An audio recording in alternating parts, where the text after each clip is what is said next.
हे guys welcome to my Facebook page. तपाईहरु सबैजनालाई मेरो फेसबुक पेजमा स्वागत छ।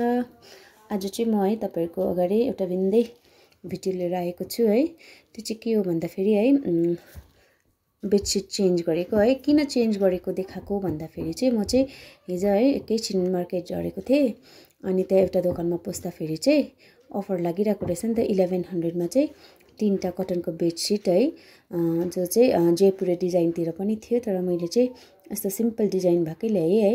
अफर भन्दाखेरि चाहिँ अब हामी केटीहरूलाई चाहिँ अलिकति भए पनि लोभ लागिहाल्छ, तर अब वास्तविकमा हामीले ट्याली गर्दाखेरि चाहिँ एउटा दामहरू हुन्छ नि त। तर पनि अब मैले हुनु चाहिँ अनलाइनतिरै बेडसिटहरू हेर्दै थिएँ है। बेडसिट चाहिँ किन्नुपर्ने भइरहेको थियो समरको लागि, कटनको बेडसिट। अन्त फेरि ठिकै त्यो अनलाइनमा चाहिँ अब पर्खिनु पर्यो होइन। यहाँ चाहिँ अब आफ्नै आँखाले देखेर हातले छामेर है किन्नु पाएँ नि त। सो त्यही भएर मैले किनेँ अनि ल्याएँ है। ल्याएर चाहिँ मैले बेडमा ओछ्याइ पनि हालेँ है। यो चाहिँ डबल बेडको बेडसिट थियो, तर हाम्रो रुममा चाहिँ मैले 2टा बेडलाई चाहिँ एट्याच गरेर राखेको छु नि त। अनि हामी त्यो 4जना सुत्नु अप्ठ्यारो हुन्छ र चाहिँ अर्को बेड पनि हालिदिएको छु। सो त्यही भएर यता अलिकति सानो भयो है बहिनी सुत्नेपट्टि चाहिँ। सो त्यही भएर मैले त्यो यता माथिल्लोपट्टिको बेडसिट चाहिँ निकालिनँ। हुनु चाहिँ हिजो मात्रै चेन्ज गरेको थिएँ मैले त्यहाँको बेडसिट होइन। तर अब नयाँ चिज भनेपछि चाहिँ मलाई एकदमै हतार पर्छ नि त। एकदमै एक्साइटेड हुन्छु है।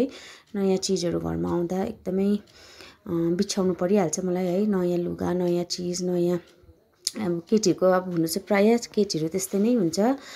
अनि मैले त्यसलाई माथिल्लोपट्टिलाई त्यतिकै छोडिदिएँ अनि त्योपट्टि चाहिँ मैले पिलोज अनि ब्ल्याङ्केट्स राखेँ है।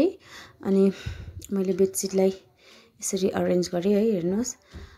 अनि अर्को कुरा के भन्नु भन्दाखेरि चाहिँ म चाहिँ अलिकति सन्चो पनि छुइनँ है।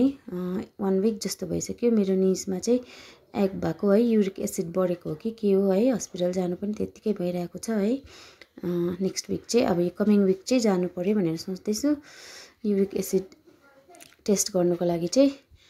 अनि त्यो अस्ति त्यो बजारमा अब हिँड्नै पर्छ है। एकछिन हिँड्दाखेरि त त्यो निज एग भएकोले गर्दा ब्याक पनि एग हुनु स्टार्ट भइरहेको छ। अन्त त्यही भएर बिसन्चो छु, भिडियोजहरू पनि हाल्नु पाएको छुइनँ। अब कोसिस चाहिँ गर्दैछु हाल्नुको लागि है। अलिकति अब बिमार बिसन्चो भए पनि है।